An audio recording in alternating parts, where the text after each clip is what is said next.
Le Verbe libre ou le silence aux éditions Albin Michel. Bonjour Fatou Diom. Bonjour. Et bienvenue dans les Midis de Culture. Merci bien, bon appétit. Merci. Fatou Diom, qu'avez-vous fait cette nuit ? J'ai pensé aux bêtises que je voudrais éviter de dire à votre micro. Et de quoi vous avez peur ? J'ai peur de la petite gosse qui sommeille en moi et qui va dire une bêtise ? Un petit monstre qui sort de sa boîte à chaque livre. Ça veut dire que vous n'avez pas beaucoup dormi ? Non, pas beaucoup.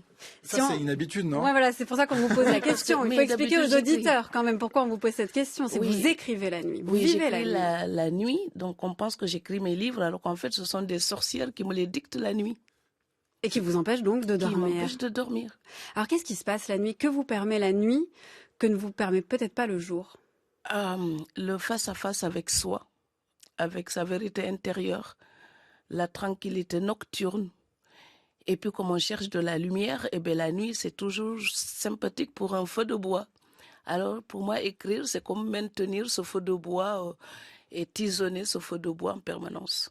Ça veut dire que le jour, il y a trop d'activités autour de vous, de gens, de choses qui vont vous perturber dans votre réflexion ? Oui, la journée est saturée, il y a trop de lumière, donc tout est visible. Comme dans ce studio, par exemple, là où il y a trop de lumière. Mais ici, oui, je vais me planquer un petit peu à côté. Et donc la journée, il y a de la lumière partout, donc on ne voit pas les nuances, les ombres, la pénombre. Et pour moi, c'est ça qui fait l'écriture. Tout ce qui se cisèle comme ça, les esquisses de la nuit, et on passe dessus avec la réflexion pour passer le stabilo. Dans ce livre, Le Verbe libre ou le silence, vous défendez, Fatou Diom, votre liberté d'écrire contre le joug des éditeurs. Est-ce que vous avez perdu à un moment donné ce goût de l'écriture et ce goût de la nuit ? Ça a failli arriver. Donc... Et je commence en disant, je remercie d'abord les éditeurs qui font entendre le murmure des écrivains. Parce que si nous pouvons publier, c'est justement parce qu'il y a des éditeurs de cette nature. Mais on sait que dans tous les milieux, les éditeurs qui publient les livres, qui critiquent les autres milieux, j'espère qu'ils auront assez d'humour pour retourner le miroir et regarder leur propre corporation. Donc, il arrive parfois que l'on croise un cornac, une cavalière, quelqu'un qui vous met la bride et qui confond son autorité d'éditeur ou d'éditrice à la créativité d'un artiste. Ce n'est pas la même chose. Donc, ça peut mettre en danger la liberté de l'auteur. Ça m'est arrivé une fois dans ma vie. C'était suffisamment traumatisant pour inspirer ce livre. Qu'est-ce qui s'est passé vraiment ? Vous le racontez dans votre livre, oui. Fatou Diom, mais qu'est-ce qui s'est passé à un moment donné ? Vous vous êtes dit, là, j'en peux plus, je peux plus écrire, je sais plus ce que je veux écrire. L'éditrice, la cavalière, comme vous la nommez, avait suscité ça en vous ? Oui, c'est quelqu'un qui contredit des choses sans proposer. Moi, j'aime bien qu'on réussisse à me convaincre. Donc, je dis, il y a une différence entre obéir et puis respecter. Donc, quand on respecte un avis, c'est qu'on a compris quelque chose, c'est que votre intelligence est sollicitée. Alors que quand vous obéissez, on vous somme de vous écraser. Donc, on annule complètement votre libre arbitre. C'est ça que j'ai ressenti avec cette éditrice-là, qui voulait le livre comme ça, dans telle direction, qu'il fallait même des mots, il ne faut pas utiliser tel mot, il faut mettre tel autre mot. Et si on va jusqu'à choisir la direction d'un écrivain, eh bien, on va nier totalement son inspiration. Très souvent, un auteur ne fait pas assez confiance à son texte. Il a peur de ne pas être compris. En fait, les gens adorent s'inventer leur livre quand ils le lisent. Se représenter les scènes, se faire leur film, comme on dit. Et parfois, quand vous saturez le goût de précision, de détails, d'explications, vous enlevez au lecteur la possibilité de se faire son film. D'abord, vous risquez de le dégoûter parce que vous lui donnez trop de matière, vous le fatiguez. Et en plus, vous risquez de priver le livre de choses que le lecteur aurait pu imaginer en verrouillant le sens. C'est très subtil, mais très souvent dans un manuscrit, je me vois annoter « le lecteur le sait bien ». En disant « ça, tu le supprimes ». Puisqu'on parle des éditeurs, voici la voix d'un éditeur, celle de Frédéric Martin, un fondateur des éditions Le Tripode, qui parle ici dans le podcast de Richard Guettet sur Arte Radio Bookmakers de son travail d'éditeur et justement de cette idée de couper. Ça, c'est quelque chose sur lequel vous revenez beaucoup, Fatou Diom, dans votre livre. C'est le fait de couper. Votre éditrice vous disait coupe, va droit au but.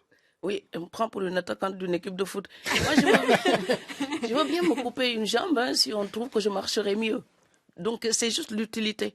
Il faut me convaincre. Donc, je veux couper tout ce qu'on veut si on me dit que c'est justifié. Donc, alors, c'est l'argumentation. Donc, c'est la direction.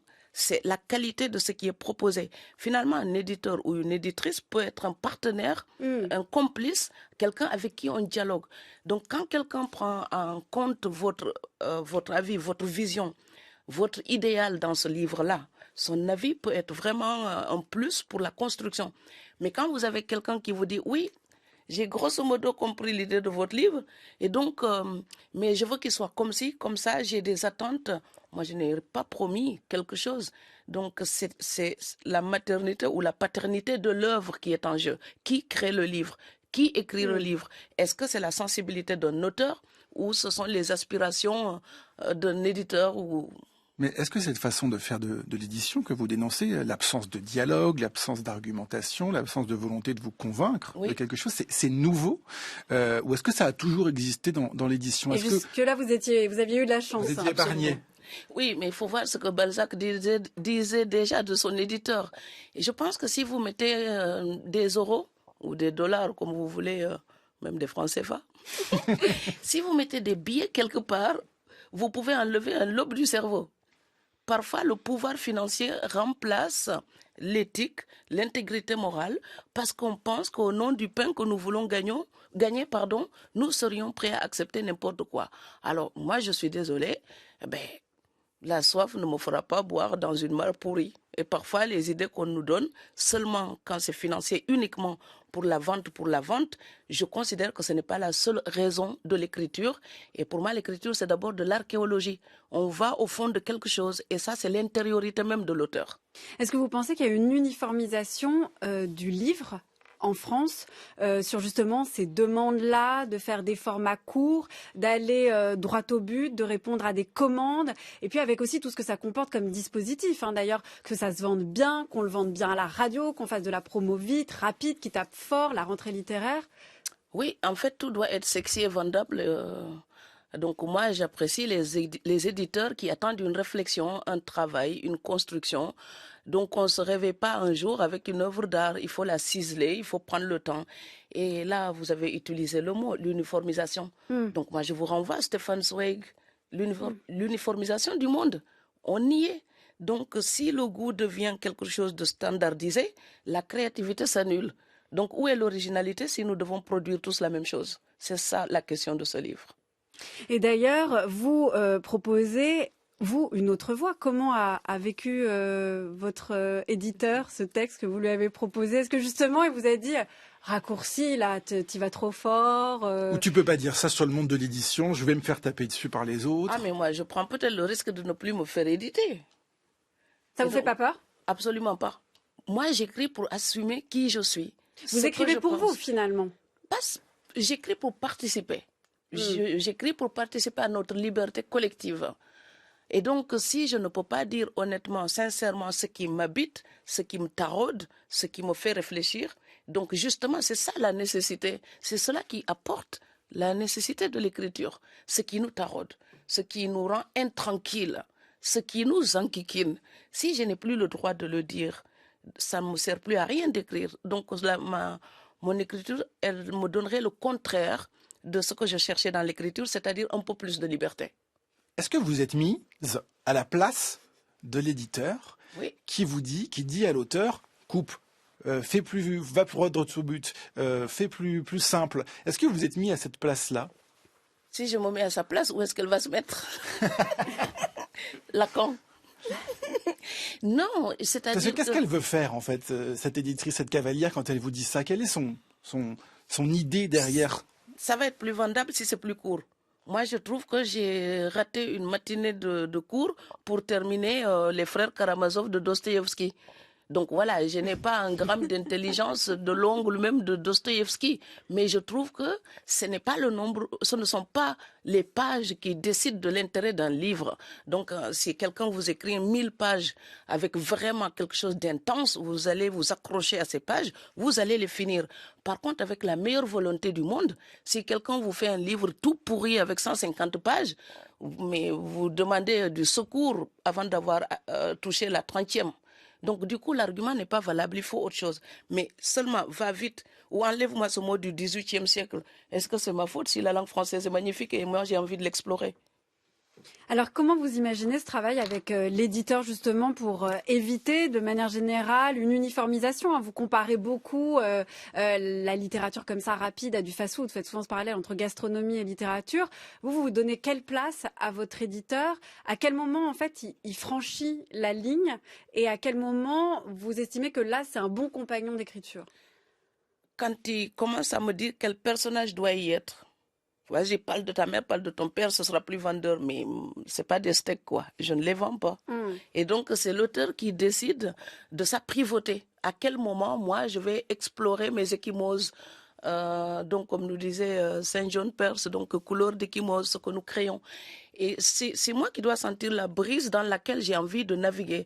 C'est comme si quelqu'un vous forçait une psychanalyse, en fait. Donc, vous pouvez envoyer quelqu'un chez le psy, s'il n'a pas envie de parler, il ne parlera pas. Pour moi, l'écrivain, c'est pareil. La plume de l'auteur, eh ben, c'est lourd. Il n'y a que sa volonté qui peut soulever cette plume et lui faire danser, enfin, lui faire dire quelque chose. La simple requête de l'éditeur, le chèque ne justifie pas tout. Donc, je suis désolée, et si on ne me publie plus, je reprends mes ménages. Mais si je dois écrire sans pouvoir dire ce que je porte en moi, les ménages me semblent encore garantir plus de souveraineté. Or, moi, je cherche juste un peu plus de liberté. Mais vous trouvez qu'il y a de la censure même sur certains sujets, sur certaines orientations? Je ne parle pas que du format, en fait. Je vous dirais même pire que la censure, c'est un truc de vampire. C'est quelqu'un qui vous aspire le cerveau. C'est-à-dire, vous décidez d'écrire un livre, la personne ignore d'où vous viennent vos thèmes, pourquoi ce sujet est fondamental pour vous. En fait, qu'est-ce qui vous réveille la nuit? Est-ce que quelqu'un qui n'est pas là avec moi quand je pense à ces choses-là peut raconter mes cauchemars à ma place? C'est déjà ça. Et en plus, écrire, c'est aussi un parti pris. Ce n'est pas seulement raconter une histoire, c'est raconter une histoire d'une certaine manière. Et chacun a évidemment son goût. Est-ce que ça vous met en colère? En révolte. C'est plus fort? C'est différent, révolte et colère? Oui, parce que la révolte, c'est la colère muée en action. Alors que la colère, tout simplement, c'est quelque chose d'irascible et stérile. Donc, je préfère la révolte, parce que ça me garde combative et éveillée. Ça vous révolte parce que aussi, vous, dans votre écriture, dans les livres que vous avez publiés, vous racontez des choses très intimes. Vous racontez votre histoire, l'histoire de vos parents, de vos grands-parents. Et donc, vous vous dites, là, on s'introduit dans mon histoire. Oui. C'est quelque chose qui relève du domaine de l'intime, comme d'ailleurs toute création. Même, vous savez, si je veux vous décrire un verre d'eau, il y aura de l'intime. C'est mon rapport au verre d'eau. C'est pas le vôtre. Et ça, je voudrais avoir le droit de le dire. Je pense qu'un bon éditeur peut publier même un livre qu'il déteste fondamentalement. Mais parce que c'est bien écrit, ou parce que c'est poétique, ou parce que ça apporte une vraie réflexion, il peut trouver cette réflexion digne d'être partagée. Donc, on n'est pas obligé d'apprécier forcément les livres qu'on publie comme si c'était nos œuvres à nous. Ça, c'est le cas, notamment quand les éditeurs publient des hommes ou des femmes politiques avec lesquels ils ne sont pas d'accord. Mais ça, c'est pour faire de la vente, les hommes politiques. Oui, mais eux, c'est pas des créatifs, les hommes politiques. Nous, on est avec Rimbaud, alors que eux, ils sont avec l'autre que je ne nommerai pas. Donc, les hommes politiques, ils sont plus concrets, ils ont les pieds sur terre, ils veulent être élus, ils veulent séduire. Moi, je ne cherche pas forcément à séduire. Oui, d'ailleurs, vous êtes prête à ne plus être publiée. Exactement. S'ils ne me publient pas, s'ils pensent que je mérite cette sanction-là, moi, je leur envoie l'interrogation sur la liberté. Est-ce que c'est comme ça que vous traiterez la liberté d'expression? Moi, je suis assez inconsciente pour poser ces questions-là. Je ne suis pas la seule auteure qui ait déjà souffert de ça. Avant d'écrire là-dessus, j'avais déjà entendu beaucoup de gens se plaindre, mais sous cap. En fait, c'est quelque chose qu'on ne dit pas. Qu'on ne dit pas. Et c'est pour ça que je dis que le blues des écrivains, il est vraiment abstrait, il est silencieux. Et il est aussi mortel que silencieux, car pudique. Donc nous, quand on vous applaudit, vous gardez le sourire.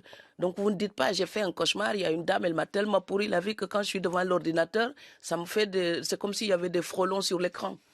Et comment vous avez fait d'ailleurs pour résoudre qui a donné lieu à ce livre, cette histoire avec cette cavalière, avec cette éditrice? Comment on fait pour résister? Madame, vous ne me publierez plus jamais parce que ma vie est à moi. Donc vous êtes partie. Vous êtes partie. Non, j'ai décidé qu'elle ne me publierait plus jamais. Même si on est dans la même maison, on peut dire, moi, je ne veux plus travailler avec Paul, Pierre ou Jacques. Ça, c'est à moi. Mais en fait, quand on le fait, il faut être prêt à assumer toutes les conséquences. Et dans ce contexte-là, toutes les conséquences me conviennent parce qu'il y va de ma dignité humaine. Jusqu'à 13h.